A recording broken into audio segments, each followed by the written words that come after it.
Hace 2 semanas comenzó un debate que se reflejó en las páginas de Excelsior sobre el papel que debe jugar el Fondo de Cultura Económica, el organismo editorial del Estado que acaba de cumplir 80 años de vida.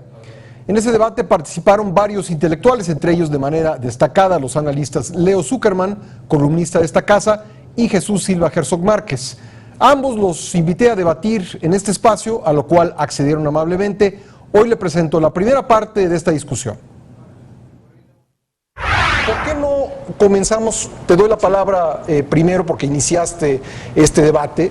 Debo decir que lo iniciaste cuestionando si el Fondo de Cultura Económica debió organizar una entrevista con el presidente, entrevista en la que yo participé. Entonces, si quieres, retomemos la discusión a partir de ahí. Bueno, a mí me parece que fue impropia la organización de la entrevista con el presidente de la República, no porque se esté mal conversar con el presidente de México, sino porque el convocante no tenía ninguna vela en el entierro, estaba fungiendo no como una casa editorial del Estado mexicano, sino como una agencia noticiosa. En ese sentido, a mí me parece que eso incluso directamente viola sus principios normativos. No le corresponde al Fondo de Cultura Económica organizar entrevistas con el presidente de México. Tiene funciones que tienen que ver estrictamente con la edición de libros, con la promoción de los libros, con la importación y exportación de libros. En ese sentido, un acto periodístico no le corresponde al Fondo de Cultura Económica. Y además creo que también hubo una cosa que creo que vulnera el prestigio de una casa editorial como el Fondo de Cultura Económica, que es esta posición en donde el director de esa casa editorial está coordinando, moderando una entrevista colectiva con la casualidad de que a la persona a la que están entrevistando pues es su jefe. Yo no creo que eso sea, que tenga la pulcritud periodística debida el hecho de que un subalterno modere una entrevista colectiva con su jefe. Tú también coincidiste en eso con Jesús, y a partir de ahí sí, comenzó hasta el debate. Hasta ahí íbamos bien. De hecho, yo leí el artículo de Jesús, creo que Héctor de Mauleón también escribió algo al respecto en el Universal.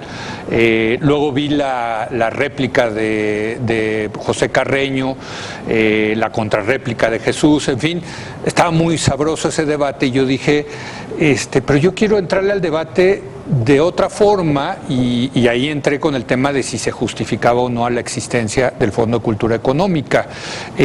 Tiendo a coincidir en el particular tema que puso Jesús sobre la mesa de la entrevista, pues que no le correspondía efectivamente al fondo haber hecho esa entrevista, por todas las razones que esgrime Jesús, y que creo que no acabó de explicar bien su director general, José Carreño, por qué habían hecho esta entrevista, ¿no? Pero vaya, de que hay que entrevistar al presidente, pues ojalá lo entrevistáramos más, y ojalá se pudiera en otro formato donde tú también lo viviste, Pascal, ¿no? Donde se pudiera tener más contrarréplica, ¿no? Porque estaba yo sentí muy acartonado el que tú también lo decías, ¿no? En tu artículo. Es un formato que no permitía el cuestionamiento al presidente. Así ¿no? es. Hay una pregunta y después ya sueltas la posibilidad de... Sí, porque hay otros 6 que tenían que hablar, ¿no? Pero bueno, cuestionas entonces, preguntas si desde el título de tu artículo, de tu columna, si se justifica la existencia, y bueno, arde Troya. Bueno, yo, a ver, contra lo que muchos piensan, yo celebro mucho este debate, porque creo que ese es el tipo de debates que tenemos que tener en este país. Creo que el fondo del debate es qué tanto debe de intervenir el Estado en la política cultural, qué tanto debe de invertir dinero en la cultura, en dónde sí, en dónde no, en cuándo se justifica, cuándo no. Y mi punto pues era muy sencillo. Yo creo que Daniel Cosío Villegas fundó el fondo como un fideicomiso, por cierto, hay que decirlo, en el año 34, sí se justificaba porque había una carencia de soluciones de mercado para los textos, tanto académicos como culturales, en el año 34. Creo que en el año 2014 eso ha cambiado muchísimo, y creo que ahora el mercado ofrece soluciones que ya no justifican, número uno, y lo que más me importa a mí es el subsidio del Estado, y número número dos, yo incluso diría que hasta una editorial del Estado, ¿no? O sea, han cambiado mucho las condiciones. Creo que ahora hay soluciones de mercado que permiten la publicación de todo tipo de libros y no veo por qué tiene que el Estado seguir editando.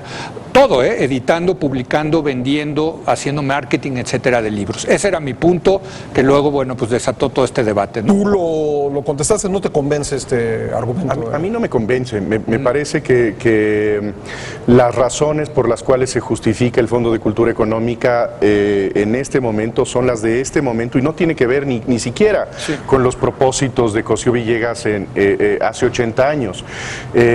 Tenía un propósito muy limitado, que era precisamente la cultura económica. Quería fomentar el hecho de que se conocieran en español textos que eran inaccesibles para quienes estaban estudiando economía. Y que el mercado no daba esa opción. Exactamente. En ese sentido, esa función original pues no tiene nada que ver pues con la gama amplísima de textos que publica el Fondo de Cultura Económica.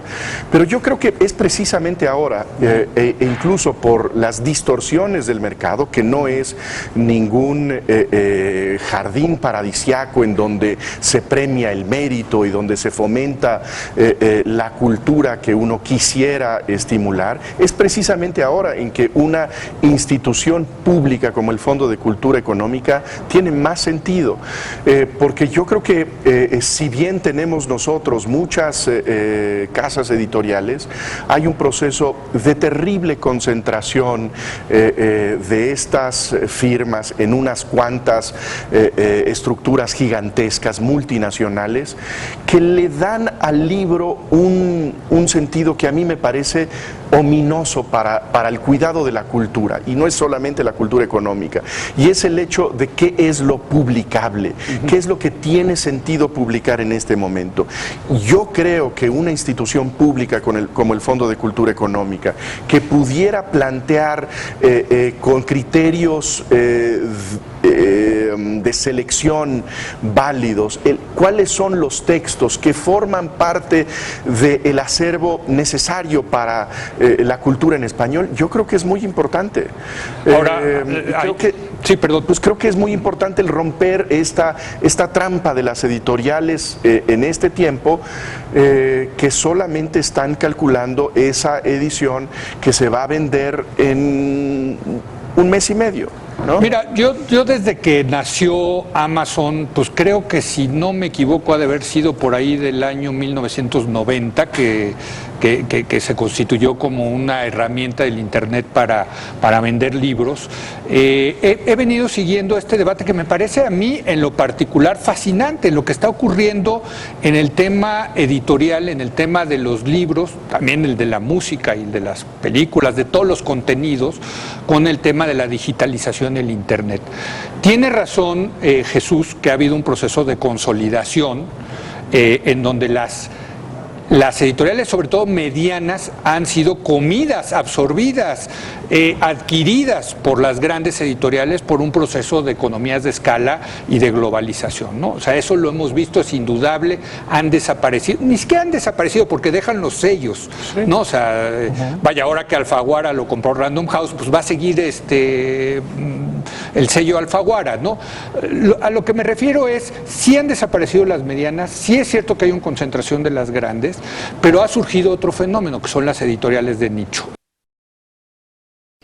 Te invitamos a seguir cuestionando la información con los siguientes videos.